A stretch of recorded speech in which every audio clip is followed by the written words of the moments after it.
The bullet that tore through the stagecoach window missed Josephine Zimmerman's head by less than 3 inches, and in that moment, she understood that her father's enemies had finally caught up with his legacy. Glass shattered across her lap as the horses screamed and lurched forward, the driver shouting curses into the Wyoming wind. Josephine pressed herself against the worn leather seat, her heart hammering against her ribs as another shot rang out across the dusty plains. This was supposed to be a fresh start, a new life far away from the scandal and shame that had consumed her family back in Philadelphia. Instead, it seemed death had purchased a ticket on the same westbound stage. The coach tilted dangerously as the driver pushed the horses harder. Through the broken window, Josephine could see 3 riders gaining ground, their faces obscured by bandanas, their intentions clear as the revolvers in their hands. She fumbled in her traveling bag, her fingers finding the small derringer her mother had pressed into her palm before she died. 2 shots. That was all she had against 3 armed men on a road in the middle of nowhere, 50 miles from the nearest town. The stagecoach lurched again, and suddenly they were airborne. Josephine felt the world spin as the coach overturned, throwing her against the roof, then the side, then tumbling her like laundry in a barrel. Pain exploded through her shoulder as she landed hard, the wind knocked from her lungs. For a moment, everything went gray and silent. When her vision cleared, she found herself lying in the dirt, staring up at the impossibly blue Wyoming sky. The date was June 15, 1878, and Josephine was fairly certain she was about to die at the age of 23, having never truly lived at all. Boot steps crunched in the gravel nearby. She turned her head, pain shooting through her neck, and saw the 3 riders dismounting. The driver lay motionless 20 feet away, his neck bent at an unnatural angle. The horses had scattered, one of them trailing broken harness as it fled across the prairie. "Well, well," one of the men said, his voice rough as sandpaper. "Looks like we got ourselves a survivor." Josephine's hand scrabbled for her bag, but it had been thrown clear in the crash. The derringer was useless to her now. She tried to sit up, but agony lanced through her ribs and she fell back with a gasp. "Pretty little thing, ain't she?" another man said. "Shame about what has to happen next." "Boss said no witnesses," the first man replied. "You know the rules." Josephine closed her eyes. She thought of her mother, dead these past 6 months. She thought of her father, hanged for crimes he may or may not have committed. She thought of all the things she would never see, never do, never become. The hammer of a revolver clicked back. Then the world exploded with gunfire once again. But this time, Josephine was not the target. She heard the men shout, heard horses neighing in panic, heard bodies hitting the ground with heavy thuds. She kept her eyes squeezed shut, certain this was some new nightmare, some worse fate arriving to claim her. Miss, can you hear me?" The voice was different from the others. Deeper, with a calm authority that seemed at odds with the violence that had just erupted. Josephine forced her eyes open and found herself staring up at a man silhouetted against the sun. He wore a dark hat, and as he moved slightly she could make out strong features, a jaw shadowed with stubble and eyes that were an unexpected shade of gray. "Are you hurt?" he asked, kneeling beside her. His hands moved to examine her injuries with surprising gentleness. That was quite a tumble. "Who are you?" Josephine managed to croak out. Her throat was thick with dust. "Name's Samuel Kensington. I was tracking those men when they decided to make trouble for your stage." He glanced over at where 2 of the attackers lay motionless, then at the third, who was riding away at a full gallop. "Should have gotten all 3, but the last one's horse was faster than I figured."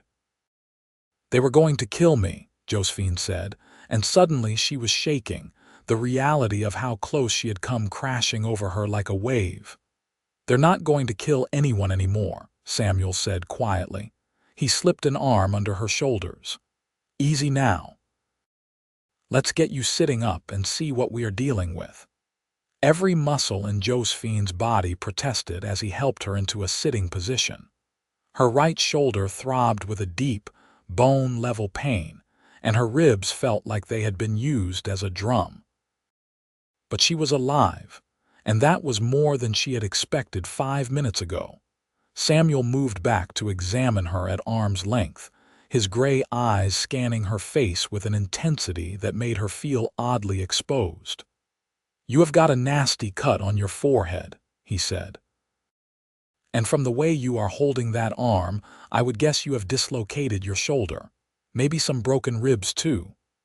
"Are you a doctor?" Josephine asked. "No, madam, just a man who has had his share of injuries." He stood and walked to his horse, a sturdy buckskin gelding that stood calmly despite the carnage around it. From his saddlebags, he pulled out a canteen and a surprisingly well-stocked medical kit. As he returned and began cleaning the cut on her forehead, Josephine studied him more carefully. He was tall, probably in his late 20s, with the lean, muscled build of a man who spent his life outdoors. His hands were calloused but steady, and there was a carefulness to his movements that suggested practice. He wore typical cowboy attire, dark trousers and a faded blue shirt, with a gun belt that showed signs of heavy use. "Why were you tracking those men?" she asked as he worked. "They killed a rancher and his wife 3 days ago, up near Mineral Point," Samuel said, his jaw tightening. "I am a deputy marshal for this territory. Tracking down men like that is my job." A deputy marshal. Josephine felt some of the tension leave her shoulders. At least she had been rescued by someone on the right side of the law, though in her experience, that did not always mean much. "This is going to hurt," Samuel warned, and then his hands were on her shoulder, firm and sure, and there was a sickening pop and a wave of pain so intense that Josephine saw stars. When her vision cleared, the agony had reduced to a dull throb, and Samuel was fashioning a sling from a bandana. "You are good at that," she said through gritted teeth, "like I said, experience." He helped her to her feet, steadying her when she swayed. "Where were you headed, Miss?" "Zimmerman, Josephine Zimmerman." She hesitated, then added, "I was going to Mineral Point, actually. I have a position waiting there as a school teacher." Something flickered across Samuel's face, too quick for her to read. "Mineral Point. That is where I am based." He looked around at the overturned stagecoach, the dead driver, the scattered luggage. "We need to get moving. That third man might come back with reinforcements, and we are exposed out here." "What about?" Josephine gestured weakly at the bodies, at the driver who had been so full of life and curses just minutes ago. "I will send men back from town to collect them and give them proper burials," Samuel said. "Right now, my priority is getting you somewhere safe." He gathered what he could find of her belongings, stuffing clothes and books back into her damaged trunk. Josephine watched, feeling useless and frustrated. Everything she owned in the world was scattered across the Wyoming prairie, and she could barely stand upright without help. "Can you ride?" Samuel asked, securing her trunk behind his saddle. "I have ridden before," Josephine said, though it had been years, and never side-saddle with injuries that made every breath painful. Samuel gave her a long look, then made a decision. "You will ride with me. It is not proper, but it is practical, and we have got a long way to go." Before she could protest, he lifted her as easily as if she weighed nothing and settled her onto his horse. Then he swung up behind her, one arm coming around her waist to steady her. Josephine stiffened at the contact, at the sudden intimacy of the situation. "Relax, Miss Zimmerman," Samuel said, his breath warm against her ear. "I am not going to let you fall." They rode hard for the first hour, putting distance between themselves and the attack site. Josephine tried to hold herself away from Samuel's chest, but the pain in her ribs and the horse's gait made it impossible. Eventually, she gave in and leaned back against him, telling herself it was purely for survival and had nothing to do with the fact that his solid presence made her feel safer than she had in months. "Tell me about yourself," Samuel said as they slowed to a more manageable pace. The sun was beginning its descent toward the western horizon, painting the sky in shades of orange and gold. "What brings a Philadelphia lady to Wyoming?" Josephine tensed. "How did you know I was from Philadelphia? Your accent, the quality of your clothes, even torn up as they are. The books in your trunk, all from Philadelphia publishers." He paused. "And the fact that your father was Josephine Zimmerman, who was hanged for embezzlement 6 months ago." The words hit like a physical blow. Josephine tried to pull away, but Samuel's arm tightened around her waist, keeping her secure. "Easy," he said. "I am not judging you for your father's crimes." "He did not do it," Josephine said fiercely. "He was innocent. They needed someone to blame for the bank's failures, and my father was convenient." "Maybe so." Samuel's voice was neutral. "Either way, it is not your burden to carry. Tell that to everyone back home." Josephine felt tears prick her eyes and blinked them back furiously. "They all looked at me like I was guilty too. My mother died from the shame of it all. The headmistress at the school where I taught asked me to resign. I could not walk down the street without people whispering, pointing. So yes, I came west to start over, to be somewhere no one knows my name or my history." "Except I know," Samuel pointed out gently. "Except you know." Josephine let out a bitter laugh. "Though I suppose after today it hardly matters. I have traded one kind of death for another." "You are not dead, Miss Zimmerman. You are alive, and you are going to stay that way." There was such certainty in his voice that Josephine almost believed him. Almost. They rode in silence for a while, the steady rhythm of the horses' hooves hypnotic against the hard, packed earth. The landscape around them was harsh and beautiful at once, endless stretches of prairie grass interrupted by rocky outcroppings and distant mountains. It was nothing like the civilized streets of Philadelphia, with their neat brownstones and gas lamps. This was a raw, untamed land, and Josephine was not sure she belonged in it. "Why did you become a deputy marshal?" she asked, partly out of genuine curiosity and partly to distract herself from the pain. "Long story," Samuel said. "We seem to have plenty of time." She heard him exhale slowly, felt his chest expand against her back. "My family had a ranch in Montana," he said finally. "Good land, good water. My father built it up from nothing. I was the oldest of 3 brothers, expected to take over one day." He paused, and when he continued, his voice was harder. "Raiders came one night, burned everything, killed my parents and my youngest brother. My middle brother and I survived, but Daniel was never the same after. He drank himself to death within a year." "I am so sorry," Josephine whispered.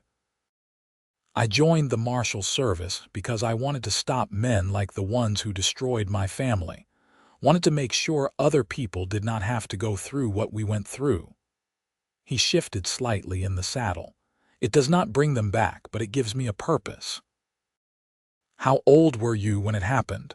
19. Daniel was 17, and Thomas was only 14. Josephine did the math. That made Samuel about 28 now, nearly 5 years older than she was. He had been doing this work for 9 years, tracking criminals across an unforgiving landscape, putting his life on the line for strangers.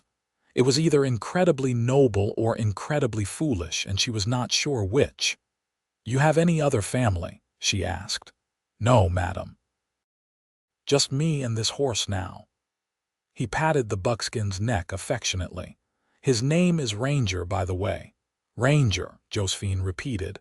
It suits him. Night was falling fast and the temperature was dropping with it. Josephine had not realized how cold Wyoming nights could be, even in June. She started to shiver, and Samuel felt it immediately. "We will make camp soon," he said. "There is a creek up ahead with some cover. It is not the Ritz, but it will do." "I have never been to the Ritz," Josephine admitted. "Neither have I, but I hear it is nice." Was that humor in his voice? Josephine felt a surprised smile tug at her lips. Deputy Marshal Samuel Kensington had a sense of humor. Who would have thought? They made camp in a small hollow near the creek, sheltered on three sides by rocks that would hide their fire. Samuel helped Josephine down from the horse with the same careful gentleness he had shown since finding her, then quickly went about setting up a camp with the efficiency of long practice. Within 20 minutes, he had a fire going, coffee brewing, and beans warming in a pan. Josephine sat on a flat rock, feeling supremely useless. Her shoulder throbbed despite the sling, and her ribs protested every breath. Her dress was torn and filthy, and she could feel dirt caked in her hair. She had never been so bedraggled in her entire life. "Here." Samuel handed her a tin cup of coffee. "It is not fancy, but it is hot." She sipped it gratefully, not caring that it was bitter and strong enough to strip paint. The warmth spread through her chest, chasing away some of the chill. Samuel settled down across the fire from her, his own cup in hand. In the firelight, his face was all planes and shadows, and Josephine found herself staring longer than was polite. He was handsome, she realized with a start. Not in the refined way of Philadelphia gentlemen, but in a rugged, weathered way that spoke of character and strength. "You are staring," he said without looking up. Josephine felt heat flood her cheeks. "I apologize. I was just thinking that you do not look like any lawman I have ever met." "What do lawmen look like in Philadelphia? Older, rounder, less?" She gestured vaguely, unable to find the right word. "Less likely to save damsels from overturned stagecoaches." Samuel's gray eyes found hers across the fire, and there was definitely humor there now. Something like that. Josephine smiled despite herself. "Thank you, by the way, for saving my life. I do not think I said that properly before." "You are welcome, Miss Zimmerman. Though I have to say, you are taking all this remarkably well. Most women would be having hysterics right about now." "I come from a long line of practical women," Josephine said. "My grandmother survived the crossing from Germany in steerage. My mother worked as a seamstress to support us when my father's business struggled. Hysterics do not change circumstances, Deputy Kensington. They just waste energy." "Call me Samuel," he said. "We are past formalities at this point. Then you should call me Josephine." "Josephine." He said her name slowly, as if testing how it felt. "It is a good name, strong. It was my grandmother's name, the one who survived steerage." They ate beans and hardtack in companionable silence. The stars were coming out overhead, more stars than Josephine had ever seen in her life. The Milky Way stretched across the sky like a river of light, and she found herself transfixed by the beauty of it. "It is something, is it not?" Samuel said, following her gaze. "First time I saw stars like this, I was 7 years old. My father had taken me out to check on the herd, and we camped overnight. I remember thinking I could reach up and touch them. Did you try? Of course. I was 7. He smiled at the memory. "Jumped up and down for 10 minutes before my father finally told me they were a bit farther away than they looked." Josephine laughed, then winced as her ribs protested.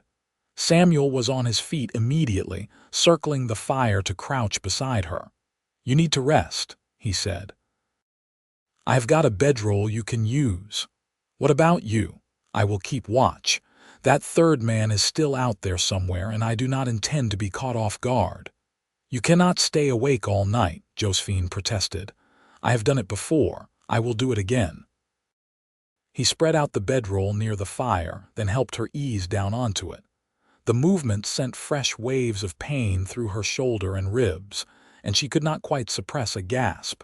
Samuel's jaw tightened. "I wish I had something stronger than coffee to give you for the pain. I will manage." Josephine settled gingerly onto her good side. The bedroll smelled like leather and wood smoke and something else, something distinctly masculine that she realized must be Samuel's own scent. It was oddly comforting. "Try to sleep," Samuel said, pulling a blanket over her. "We have got a long ride tomorrow, and you need your strength." But sleep was elusive despite her exhaustion. Every time Josephine closed her eyes, she saw the stagecoach overturning, saw the driver's broken body, saw the man pointing his revolver at her face. She heard the hammer clicking back, felt the certainty of death settling over her like a shroud. "Josephine," Samuel's voice cut through the spiral of panic. "You are safe, I promise you." "How can you promise that?" she asked, hating the tremor in her voice. "You are one man against an entire territory of dangers, because I have not failed yet, and I do not intend to start now." He moved closer, sitting near enough that she could see his face clearly. "Talk to me. Tell me about teaching. What made you want to be a school teacher?" Josephine understood what he was doing, trying to distract her from the trauma, and she was grateful for it. "My mother taught me to read when I was 4, she said. "It opened up the whole world to me. I could go anywhere, be anyone, just by opening a book. I wanted to give that gift to other children." "What did you teach?" "Everything. Reading, writing, arithmetic, history, geography. I had students aged 6 to 14 in my classroom." She smiled at the memories. "There was this one boy, Thomas, who swore he hated reading, said it was for girls. So I started bringing in adventure stories, tales of explorers and pirates and Wild West cowboys. Within a month, he was reading everything he could get his hands on." "Clever," Samuel said approvingly. "You found what motivated him. Every child is motivated by something. You just have to figure out what it is." Josephine shifted slightly, trying to find a more comfortable position. "What about you? Did you like school?" "I liked learning," Samuel said. "Did not much care for sitting still for hours at a time, though. My teacher, Mrs. Henderson, used to say I had ants in my trousers." Josephine giggled despite herself. "I had a few students like that, usually boys. We cannot help it. We are built for moving." They talked for another hour, swapping stories of childhoods that could not have been more different. Josephine's world of city streets and Sunday services and social expectations. Samuel's world of endless horizons and cattle drives and the constant struggle against nature. Yet somehow they found common ground in the small moments, the universal experiences of growing up and learning who you were meant to become. Eventually, Josephine's eyes grew heavy and her words began to slur. Samuel's voice became a low, soothing rumble in the background, and she finally slipped into sleep with the knowledge that someone was watching over her, keeping the darkness at bay. She woke once in the night, disoriented and aching. The fire had burned down to embers, and for a moment, Josephine panicked, thinking she was alone. Then she saw Samuel sitting with his back against a rock, his rifle across his knees. His hat was pulled low, but she could tell he was awake and alert. "Go back to sleep," he said softly, somehow sensing that she was awake. "Everything is quiet." "Have you slept at all?" Josephine asked. "I will sleep when we get to Mineral Point." "That is not healthy. Neither is getting shot because I dozed off at the wrong moment." He turned to look at her, and even in the dim light, his eyes were sharp. "Sleep, Josephine. I have got this." She wanted to argue, but exhaustion dragged her back down into darkness. Morning came with birdsong and the smell of coffee. Josephine opened her eyes to find Samuel crouched by the fire, already dressed and alert despite his sleepless night. He handed her coffee and more hardtack, apologizing for the limited menu. "How are you feeling?" he asked as she struggled to sit up. "Like I was in a stagecoach accident," Josephine said wryly. Her shoulder was stiff and painful, and her ribs protested every movement, but she was alive. That counted for something. Samuel helped her to her feet, then gave her as much privacy as possible while she tended to necessary morning business behind a cluster of rocks. When she returned, he had packed up the camp and was ready to go. "How far to Mineral Point?" Josephine asked as he lifted her onto Ranger. "If we push hard, we can make it by late afternoon," Samuel said, swinging up behind her. "But we are going to take it easier today. You need rest more than we need speed." "What about that third man?" "I have been thinking about that." Samuel's arm came around her waist again, and Josephine found herself leaning back against him without hesitation this time. If he was going for reinforcements, they would have come during the night. My guess is he rode for the border. Men like that do not stick around when their partners get killed. They rode through the morning, the sun climbing higher and the heat building.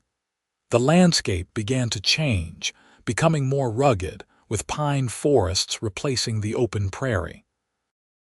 They saw herds of antelope in the distance, and once, a black bear that regarded them calmly before lumbering away into the trees. Around midday, they stopped at a stream to water Ranger and rest. Samuel caught 2 fish with surprising skill, and they roasted them over a small fire. Fresh fish was a vast improvement over hardtack, and Josephine found herself eating with more enthusiasm than she had felt in days. "You are full of surprises," she said as she watched him clean up. "Deputy Marshal, tracker, medic, fisherman. What else can you do?" "I can play the harmonica, though not well," Samuel said. "I can fix most anything that breaks. I can track a man across solid rock. I can tell you what the weather is going to do by watching the clouds. I can speak some Lakota and Crow.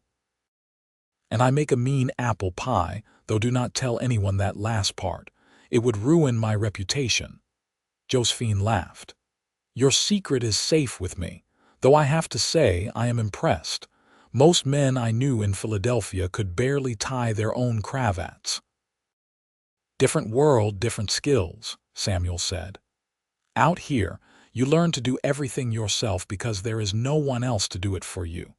You have to be your own doctor, your own cook, your own repairman. It is not about being impressive. It is about surviving." "It sounds lonely," Josephine said quietly. Samuel was silent for a long moment. "It can be," he admitted finally. "But you get used to it, and there are compensations. The freedom, the beauty of the land, knowing that what you do matters." "Does it matter?" Josephine asked. "Chasing bad men across thousands of miles. Does it really make a difference?" "I tell myself it does.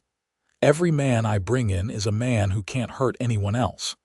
Every ranch I save from raiders, every stagecoach I prevent from being robbed, every woman I keep from being."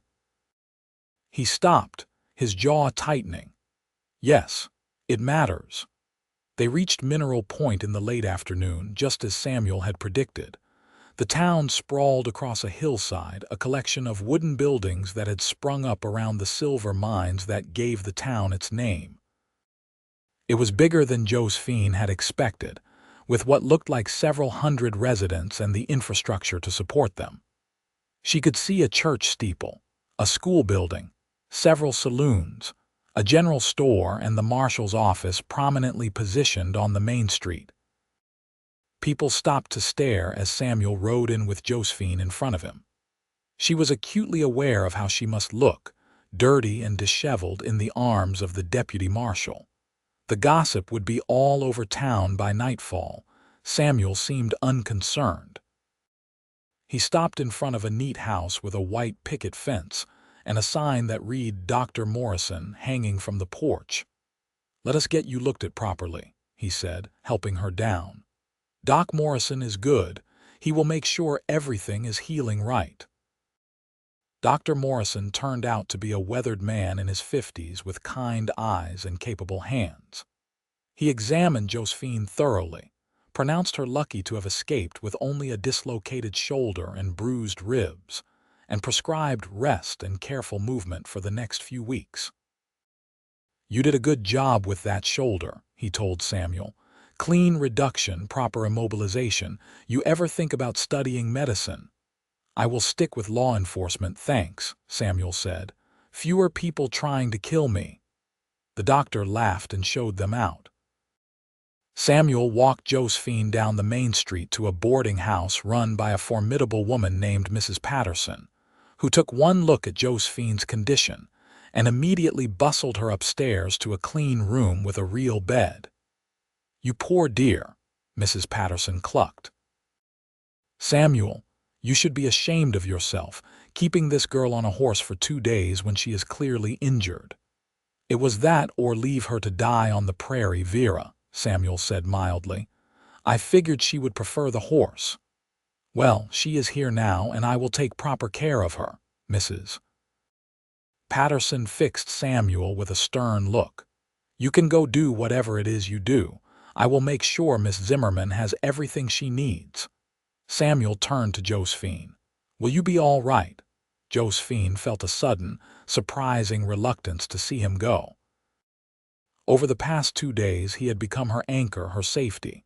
Without him, she felt adrift in this strange town full of strangers. "I will be fine," she said, not entirely sure she believed it. "Thank you again, Samuel, for everything." He held her gaze for a long moment, something unreadable flickering in his gray eyes. "Get some rest, Josephine. I will check on you tomorrow."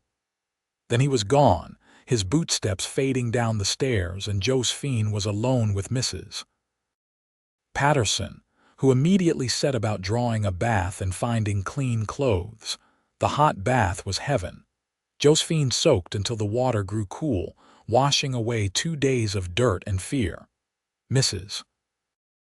Patterson had found a clean dress that fit reasonably well, and after Josephine was dressed and her hair was brushed out and braided, she felt almost human again. She ate dinner in her room, too exhausted to go downstairs, and fell asleep the moment her head hit the pillow. She dreamed of gray eyes and steady hands, of a voice promising to keep her safe. The next morning brought a visitor. Josephine was sitting by the window, watching the town wake up when there was a knock at her door. She expected Mrs. Patterson, but instead found Samuel standing in the hallway, hat in hand. "Good morning," he said. "I hope I am not disturbing you, not at all." Josephine felt her heart do an odd little skip at the sight of him. "Please come in." Samuel hesitated. "It is not proper for me to be in your room.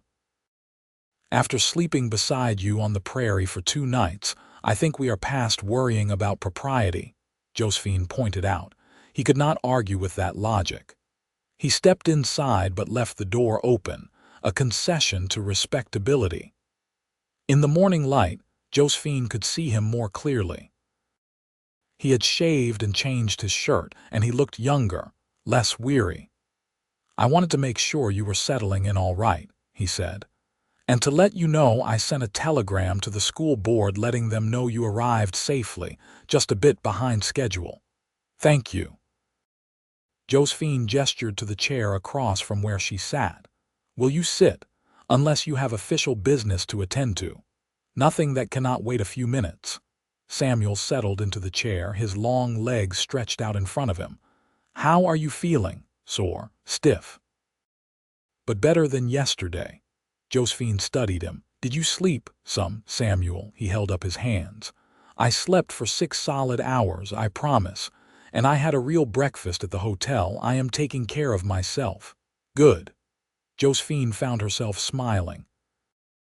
"I was worried you would work yourself into exhaustion." "Worried about me?" Samuel's gray eyes were warm. "That is kind of you.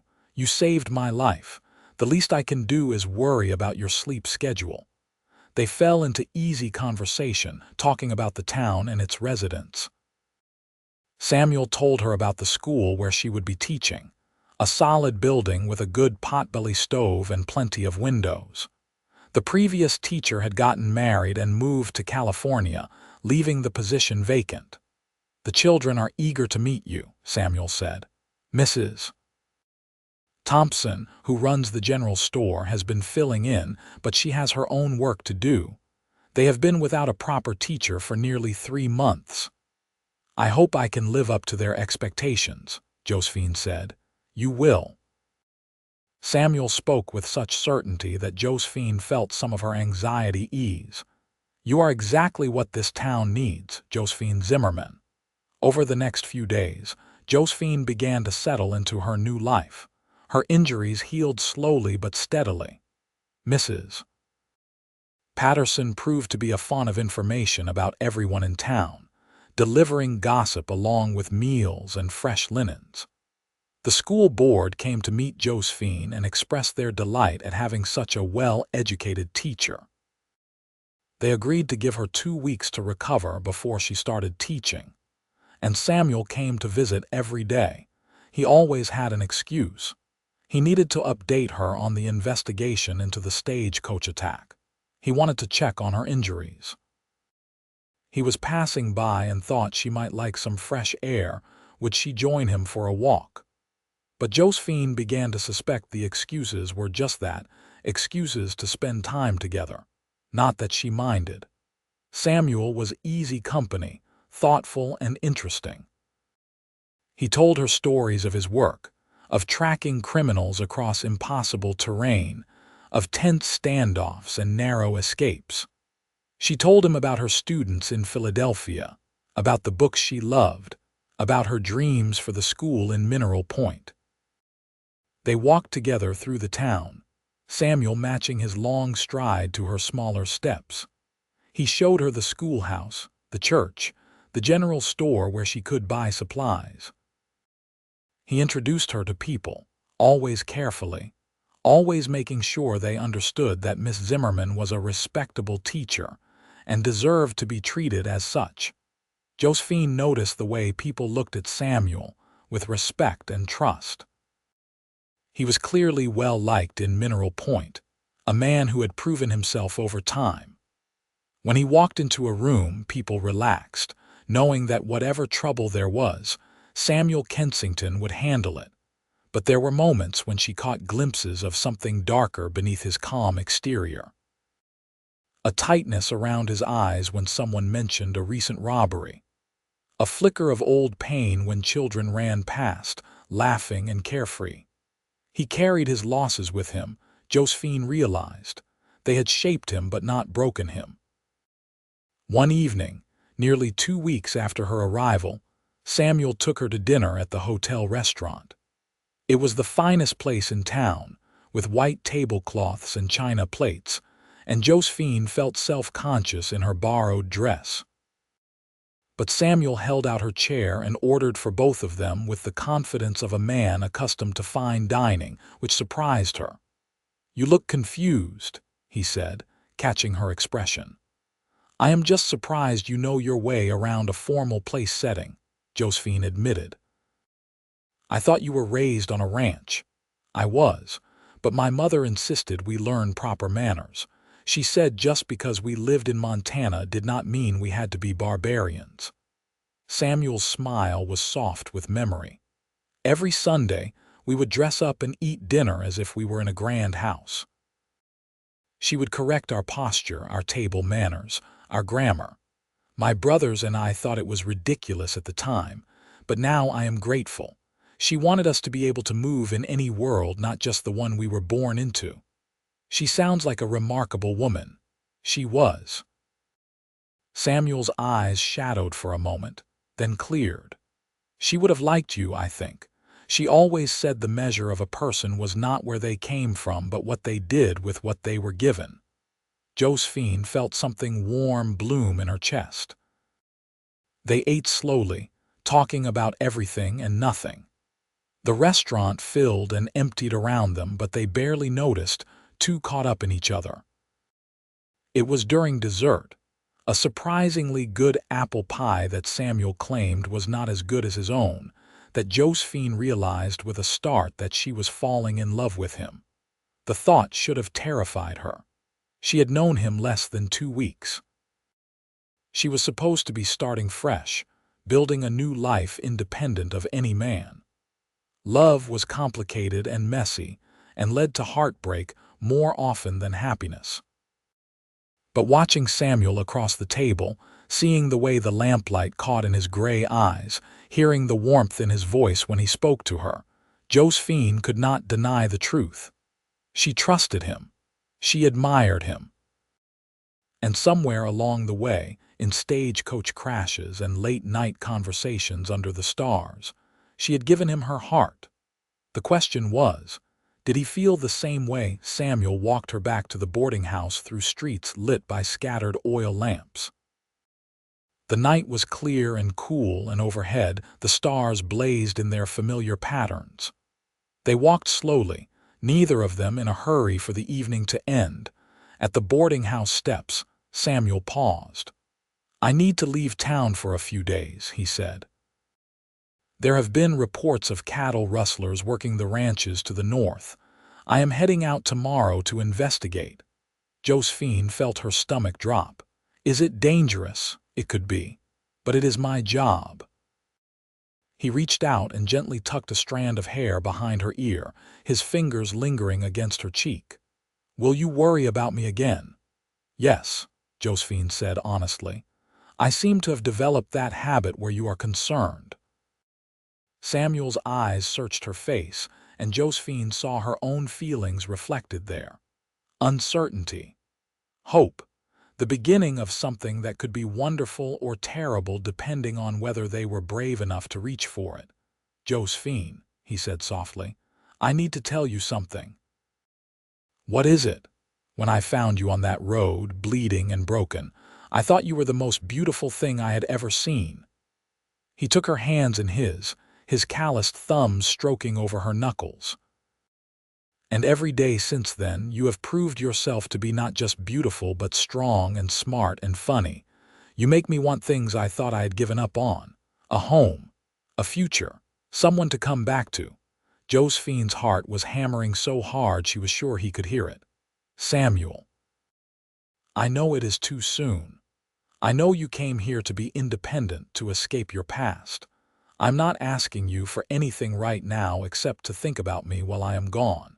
Think about whether you might be able to see a future that includes both of us." "I do not need to think about it," Josephine said.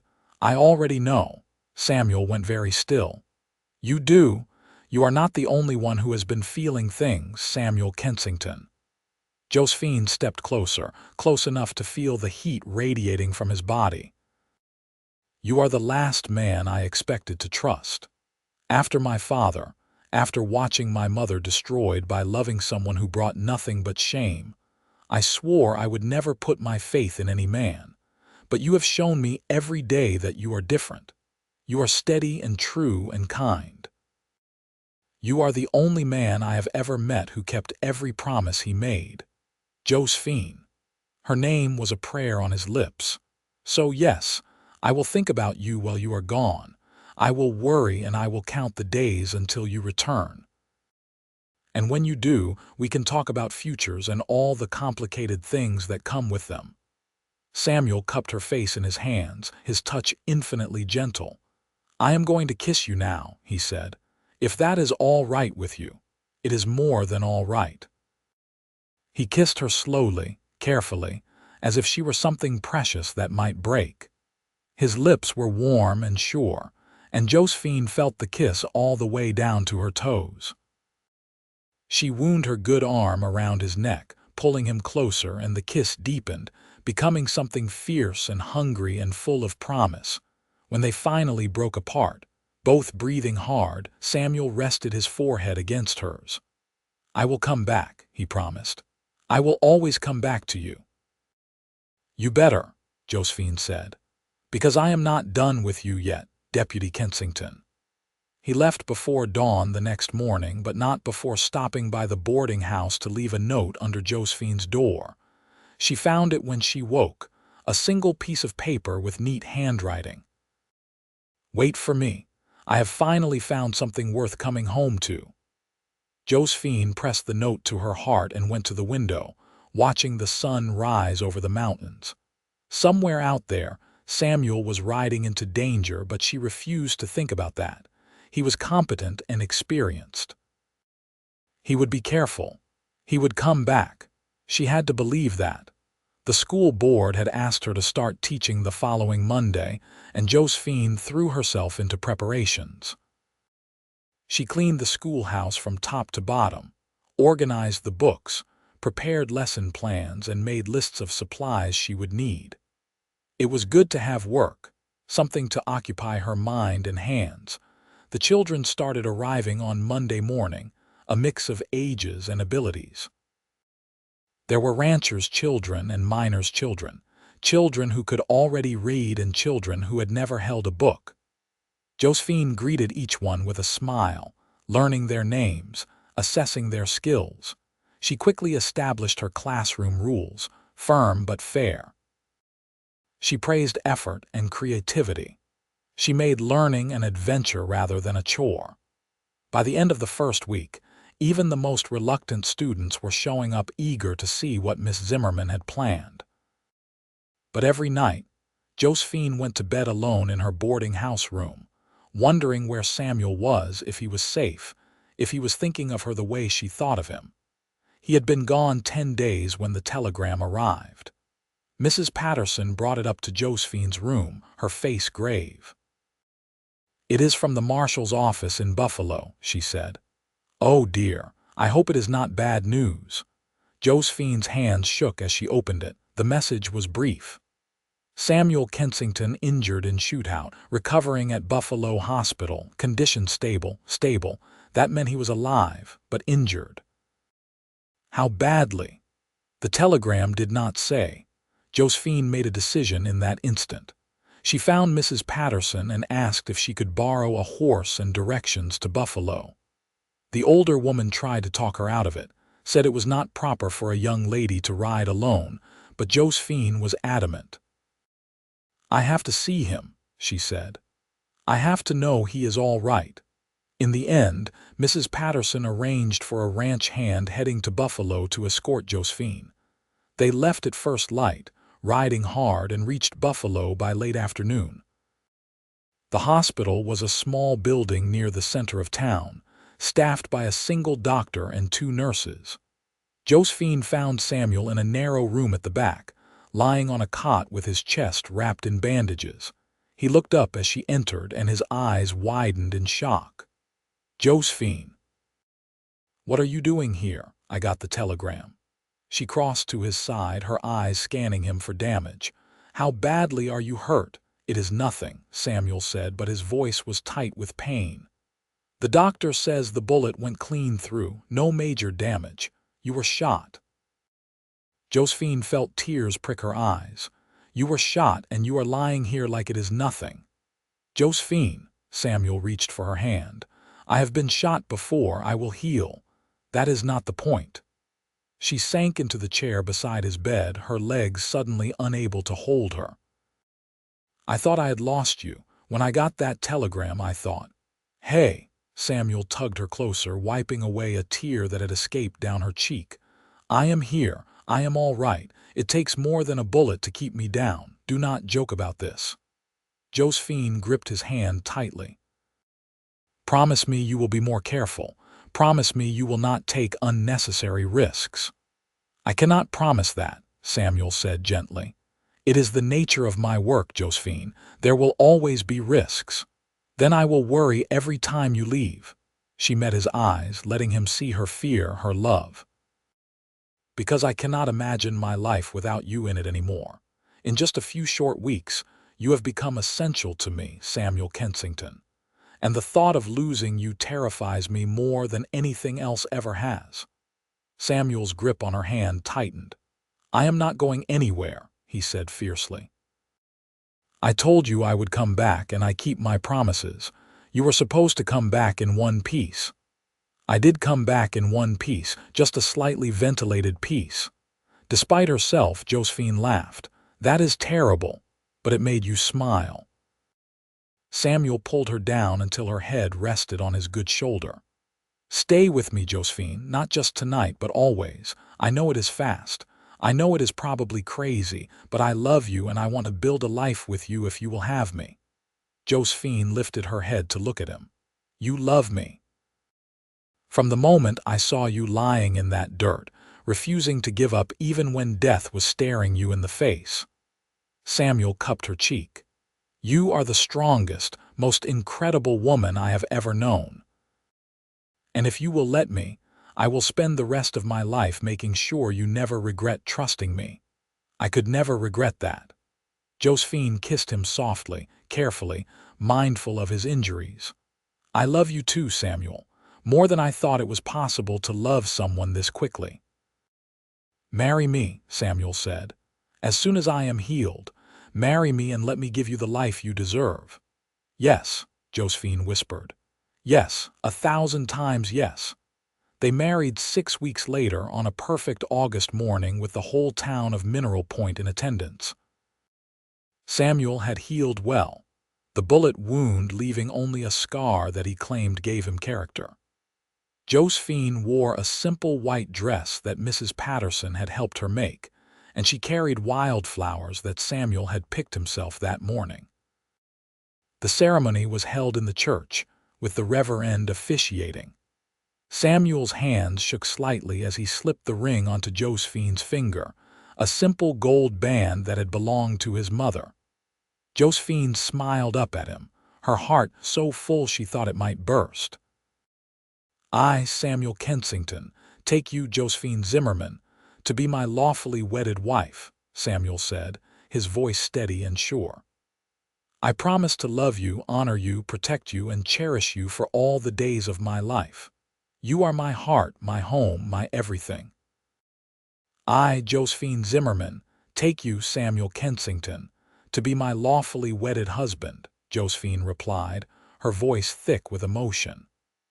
"I promise to love you, support you, trust you, and stand beside you through whatever comes. You have shown me what it means to truly trust someone, and I will never stop being grateful for that gift." "I now pronounce you husband and wife," the Reverend said. "Samuel, you may kiss your bride." Samuel pulled Josephine into his arms and kissed her thoroughly, to the cheers and applause of everyone gathered. When they finally broke apart, both of them were grinning like fools. The reception was held at the hotel, with food and dancing and more goodwill than Josephine had experienced in her entire life. The people of Mineral Point had accepted her completely, not as the daughter of a disgraced man, but as herself, as their teacher, as Samuel's wife. Late in the evening, Samuel pulled Josephine outside for a breath of fresh air. They stood on the hotel porch, looking up at the stars, Samuel's arms wrapped around her from behind. "Happy," he murmured into her hair. "Incredibly." Josephine leaned back against him. "I never thought I could be this happy. After everything that happened in Philadelphia, I thought my life was over, but it was not over, it was just beginning." "We are both beginning again," Samuel said, "together." They had found a small house on the edge of town, nothing fancy but with good bones and a nice piece of land. Samuel had been working on it for weeks, fixing the roof, repairing the porch, painting the walls. He wanted everything to be perfect for his new bride. "Take me home," Josephine said. "To our home." Samuel did not need to be asked twice. They said their goodbyes and slipped away from the party, walking hand in hand through the quiet streets. The house glowed with lamplight, welcoming them. Samuel carried Josephine over the threshold, both of them laughing, and set her down in the parlor he had furnished with pieces he had built himself. A rocking chair, a small table, shelves for her books. "Welcome home, Mrs. Kensington," he said. Josephine looked around at the simple space, seeing not what it was but what it would become. A home filled with love and laughter, a place of safety and belonging. Everything she had ever wanted and more. "Thank you," she said, "for saving me, for loving me, for giving me a reason to trust again." "No," Samuel said, pulling her close. "Thank you for taking a chance on a dusty cowboy with a dangerous job and a complicated past. You are the best thing that has ever happened to me, Josephine Kensington." Their first kiss as husband and wife in their own home was sweet and tender, full of promise and hope. And when Samuel lifted Josephine into his arms and carried her to the bedroom, she went willingly, ready to start this new chapter of her life with the man she loved. The next years passed in a blur of happiness. Josephine continued teaching, becoming one of the most respected educators in the territory. Her students thrived under her care, and several of them went on to attend university, something their parents had never dreamed possible. Samuel continued his work as a deputy marshal, but he was more careful now, more strategic. He had someone to come home to, and that made him value his life in ways he never had before. He still went after criminals, still put himself in danger when necessary, but he always came back to Josephine. And Josephine learned to live with the fear, the uncertainty that came with loving a lawman. She learned to trust in Samuel's skills, in his intelligence, in his deep need to make the world a safer place. She learned to say goodbye without clinging and to welcome him home without demands. Their first child, a son, was born in the spring of 1880. They named him Thomas, after Samuel's youngest brother, and he had his father's gray eyes and his mother's stubborn determination. Samuel was a devoted father, teaching Thomas to ride and track, while Josephine taught him to read and think critically about the world. 2 years later, a daughter arrived, whom they named Grace. She had Josephine's dark hair and Samuel's steady temperament, and she wrapped both her parents completely around her tiny fingers. The house on the edge of town expanded as the family grew. Samuel built an addition with 2 bedrooms and a larger kitchen. He built a barn for the horses and chickens. He planted an apple orchard, remembering his mother's trees in Montana. Josephine established a small library in town, collecting books from across the country and making them available to anyone who wanted to read. It started with the books from her father's house, the ones she had managed to save, and grew from there. Life was not always easy. There were hard winters when food ran short. There were times when Samuel was gone for weeks, chasing outlaws across the territory. There were childhood illnesses that kept Josephine up at night. There was the death of Mrs. Patterson, who had become like a mother to Josephine. But through it all, Samuel and Josephine held fast to each other. They built a life rooted in trust and love, in shared values and mutual respect. They created a home that welcomed friends and strangers alike, a place known throughout the territory for its hospitality. Samuel eventually became the chief marshal for the region, spending more time training younger lawmen and less time in the field. He was proud of the work he had done, proud of the difference he had made, but he was even prouder of his family. On their 10th anniversary, Samuel took Josephine back to the place where he had found her, to the spot where the stagecoach had overturned. It was a somber pilgrimage, but an important one. "I think about this day often," Josephine said, standing in the exact place where she had lain, certain she was about to die. "How different my life would be if you had not come along when you did." "I think about it too," Samuel admitted. "How easily I could have missed you. I was supposed to take the northern road that day, but something told me to go south instead. Maybe it was fate, maybe it was luck, maybe it was God, I do not know, but I am grateful for it every single day." Josephine turned to face him, this man who had become her entire world. At 33, he was even more handsome than he had been at 28, with lines around his eyes from years of laughter and a few strands of silver in his dark hair. "You were the last man I expected to trust," she said, echoing her thoughts from that first day. but you became the only man I ever needed, the only man I will ever need." Samuel pulled her into his arms, holding her close. "And you are my heart, Josephine Kensington.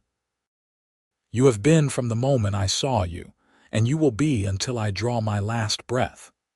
They stood together in that place of death and rebirth, two people who had found each other against all odds and built something beautiful from the ashes of their separate pasts.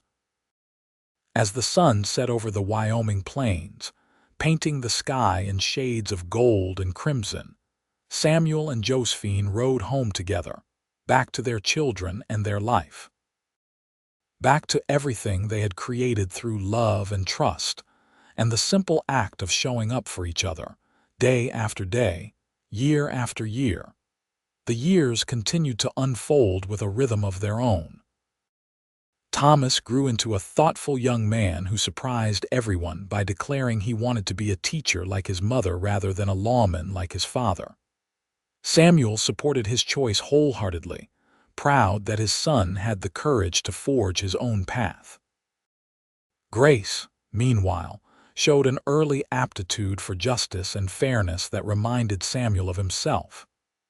At 8 years old, she was already mediating disputes between her classmates and had announced that she intended to become the first female marshal in Wyoming. "She gets that stubbornness from you," Samuel told Josephine one evening as they watched Grace organize the neighborhood children into some elaborate game with complex rules. "She gets it from both of us," Josephine countered. "You are the most stubborn man I know. You just hide it better." Samuel laughed and pulled his wife onto his lap, kissing her soundly. At 35, married for 12 years, they were still as affectionate as newlyweds, much to Thomas's embarrassment and Grace's delight. In 1885, their third and final child arrived, another son they named Daniel after Samuel's middle brother. He was born during a snowstorm so fierce that the doctor almost did not make it in time, but both mother and baby came through healthy and strong. Daniel proved to be the wild child of the family, constantly escaping his crib, climbing everything in sight and giving his parents premature gray hairs. But he was also sweet and loving, quick to hug and apologize when he inevitably broke something. "He is going to be the death of me," Samuel declared one afternoon after fishing Daniel out of the horse trough for the third time that week. "He is going to be extraordinary," Josephine said, wrapping a towel around their dripping son. "They all are." The town of Mineral Point grew and prospered. The mines continued to produce silver, drawing more settlers. The railroad came through in 1884, connecting them to the wider world. With it came more opportunities, more people, more complexity. Josephine's school expanded to include a second teacher, a young woman from Boston named Rebecca, who Josephine mentored carefully. The library became a true community center, hosting lectures and readings and debates. Samuel's reputation as a fair and effective lawman spread throughout Wyoming territory. He was offered positions in larger towns, even in Cheyenne, but he always turned them down. Mineral Point was home. His family was here. His life was here. He did travel more for work as he took on administrative responsibilities, but he was never gone for more than a week at a time. And every time he returned, Josephine was waiting and the homecoming was sweet. One evening in late 1887, as they sat on their porch watching the sunset, Samuel reached for Josephine's hand. "I have been thinking," he said, "about retiring." Josephine turned to look at him in surprise. "Retiring? You are only 37. "I know. But I have been doing this for 18 years, Josephine. I have tracked more outlaws than I can count. I have been shot 4 times. I have seen things I wish I could forget." He squeezed her hand. "I am tired. And I want to spend more time with you and the children while they are still young enough to want me around." "What would you do?" Josephine asked. I have been talking to the mayor about becoming the town's security consultant, training the local deputies, advising on safety matters, but not riding out on dangerous missions anymore." Samuel looked at her. "What do you think?" "I think," Josephine said slowly, "that I have spent nearly 10 years worrying every time you ride out that you might not come back. And I think the idea of not having to worry like that anymore sounds wonderful." Samuel pulled her close. "I want to grow old with you, Josephine. I want to see our children grow up. I want to meet our grandchildren someday. I want to plant more apple trees and watch them bear fruit. I want quiet mornings and peaceful nights and a life that does not involve getting shot at." "Then retire," Josephine said simply. "You have done your part. You have made this territory safer for everyone. Now it is time to think about yourself, about us." Samuel submitted his resignation the next day, though he agreed to stay on for 6 months to train his replacement. Those 6 months flew by, and on a crisp spring morning in 1888, Samuel Kensington officially retired from the Marshal Service. The town threw him a party that lasted 2 days. People came from all over the territory to honor the man who had kept them safe for nearly 2 decades. There were speeches and gifts, and more appreciation than Samuel knew what to do with. But the best part, the part he treasured most, was standing next to Josephine with their 3 children around them, seeing the pride in his wife's eyes, and knowing he had made the right choice. Retirement suited Samuel. He took over more of the household responsibilities, giving Josephine more time for her teaching and the library. He spent hours with his children, teaching them everything he knew about the land, about horses, about being a good person in a complicated world. He planted more apple trees, just as he had promised. And when they began to bear fruit, he made pies, finally teaching Josephine his secret recipe. They laughed together in the kitchen, flour in their hair, stealing kisses between measuring and mixing. "I never imagined this," Josephine said one afternoon as they worked together on a particularly ambitious pie with a lattice top. "When I was lying in that dirt, thinking I was about to die, I never imagined I could have something this good." "Neither did I," Samuel admitted. "I thought my life would be tracking bad men until one of them finally got me.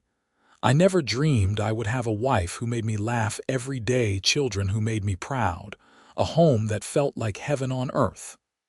"We are lucky," Josephine said. "We are blessed," Samuel corrected. "There is a difference." The years rolled on, each one bringing new joys and challenges. Thomas went to Teachers College in Laramie and returned to teach alongside his mother at the school. Grace, true to her word, began studying law and criminal justice, determined to break barriers. Daniel discovered a love for horses and began training them, showing a natural talent that had ranchers coming from miles around to work with him. Samuel and Josephine watched their children become adults with a mixture of pride and bittersweet nostalgia for the days when they were small. But they also found that they enjoyed having time to themselves again, to focus on each other without the constant demands of young children. They traveled some, taking the train to Denver and San Francisco, seeing sights they had only read about. But they always returned to Mineral Point, to the house Samuel had built, to the community they had helped shape. In 1895, Thomas married Rebecca, the teacher Josephine had mentored years before. The wedding was a joyous occasion, and a year later, Samuel and Josephine became grandparents to a baby girl named Sarah. Holding his granddaughter for the first time, Samuel felt tears prick his eyes. "She looks like my mother," he whispered to Josephine. "Same eyes." "Your mother would be so proud of you," Josephine said, wrapping her arms around her husband as he cradled the baby. "Of the man you became, the family you built, the life you created." "I hope so," Samuel said. "I hope she knows wherever she is."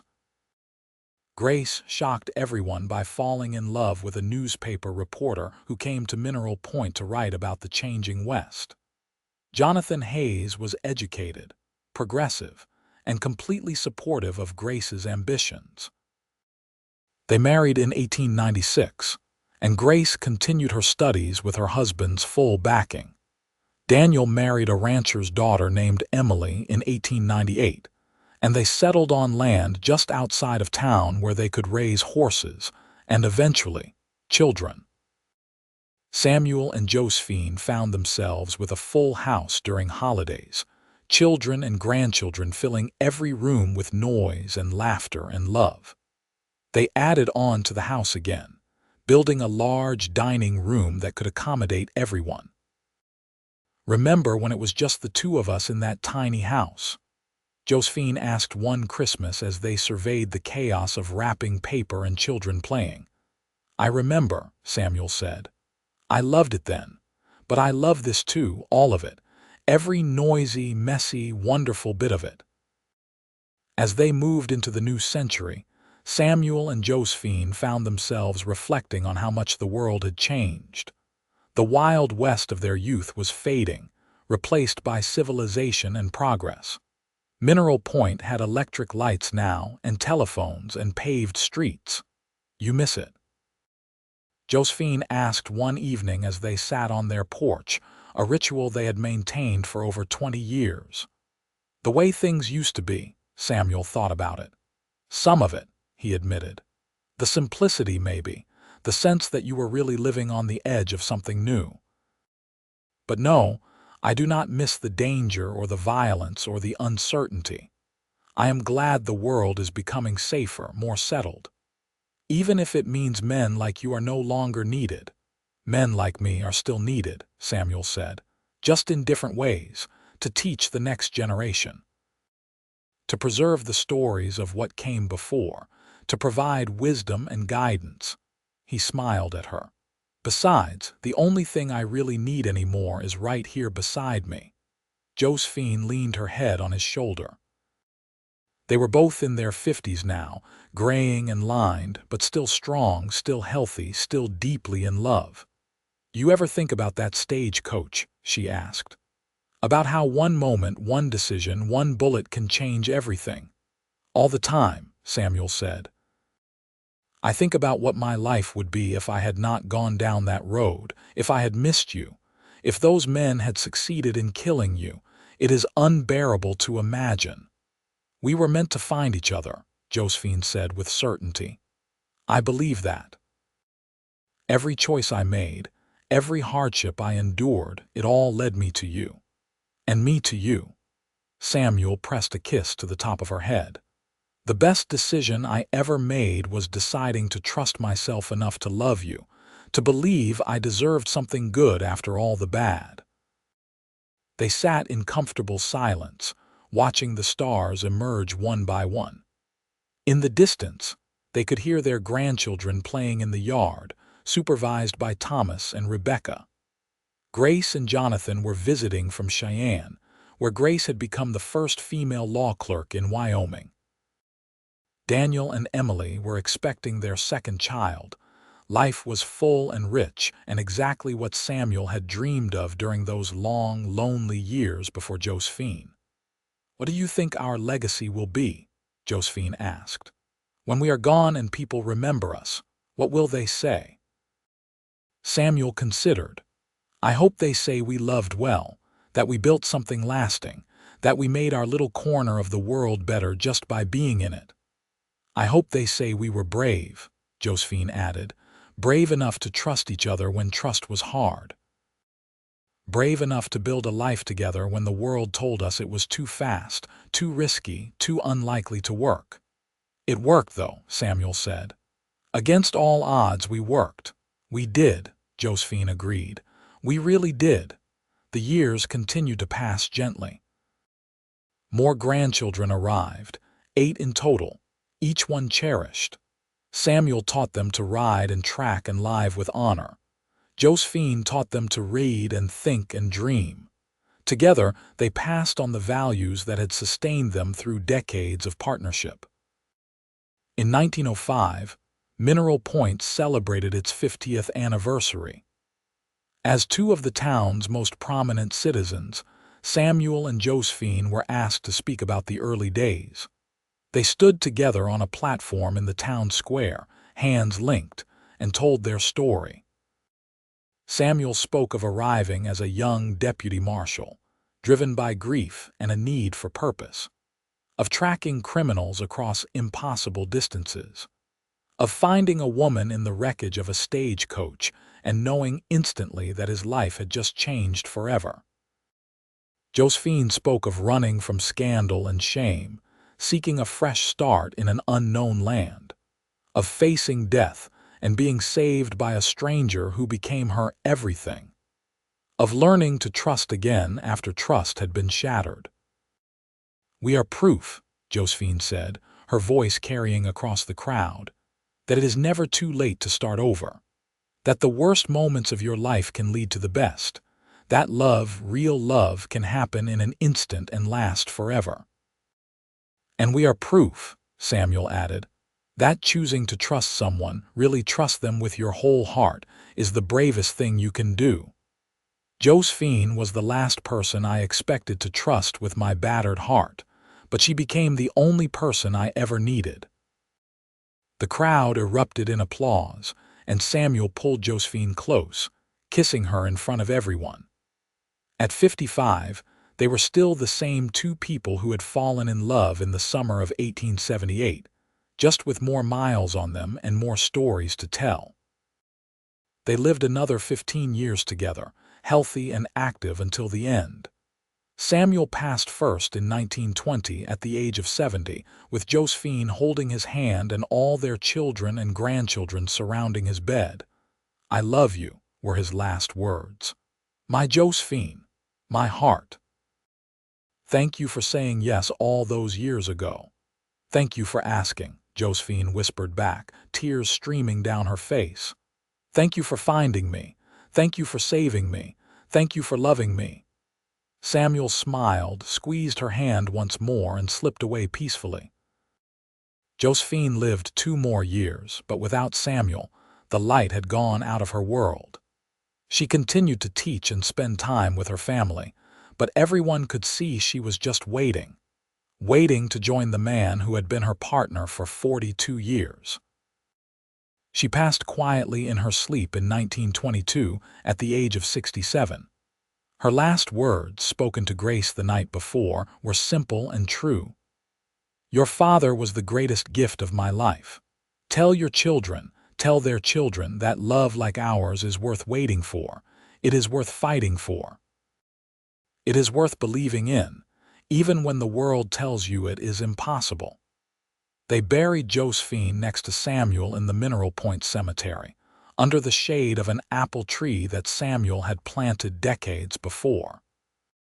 The headstone read simply, "Samuel Kensington, 1850–1920, beloved husband, father, and friend.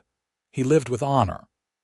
Josephine Kensington, 1855–1922, beloved wife, mother, and teacher. She lived with courage.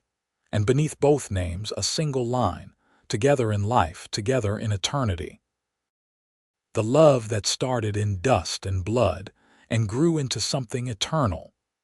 Their children and grandchildren visited often, bringing flowers and stories. Thomas told his students about his parents' romance, about how they had built a life from nothing. Grace included their story in her memoir about women in the early West. Daniel named his prize stallion after his father and planted an entire orchard of apple trees in his mother's memory. The house that Samuel built remained in the family for generations, each new occupant feeling the love that had soaked into its walls. The library that Josephine started grew into one of the finest in Wyoming. The safety that Samuel had fought for became the foundation on which a thriving community was built. And sometimes, on quiet summer evenings, people swore they could see 2 figures sitting on the porch of the old Kensington house, holding hands and watching the stars, still together, still in love. Still proof that the most unlikely loves can become the truest, deepest, most enduring bonds of all. Because in the end, Samuel and Josephine's story was not just about a cowboy who saved a schoolteacher, or about finding love in the aftermath of violence. It was about two broken people who chose to trust each other, to build something beautiful together, to create a legacy of love and strength that would outlast them both. It was about how the last person you expect to trust can become the only person you ever need. And it was about how love, real and true and brave, can transform not just two lives, but generations, creating ripples that spread out across time, touching countless hearts with the simple truth that love, when you have the courage to embrace it fully, is always worth the risk. Samuel and Josephine Kensington lived ordinary lives by some measures. They were not famous beyond their community. They did not change the course of history. They simply loved each other, raised their children well, and made their corner of the world a little bit better. But to those who knew them, to their children and grandchildren and great-grandchildren, to the students Josephine taught and the people Samuel protected, they were extraordinary. They were proof that in the Wild West, where life was hard and death was often near, love could still flourish. Trust could still grow. Two people could still find each other against all odds and build something that would last forever. And that, in the end, was the greatest legacy of all.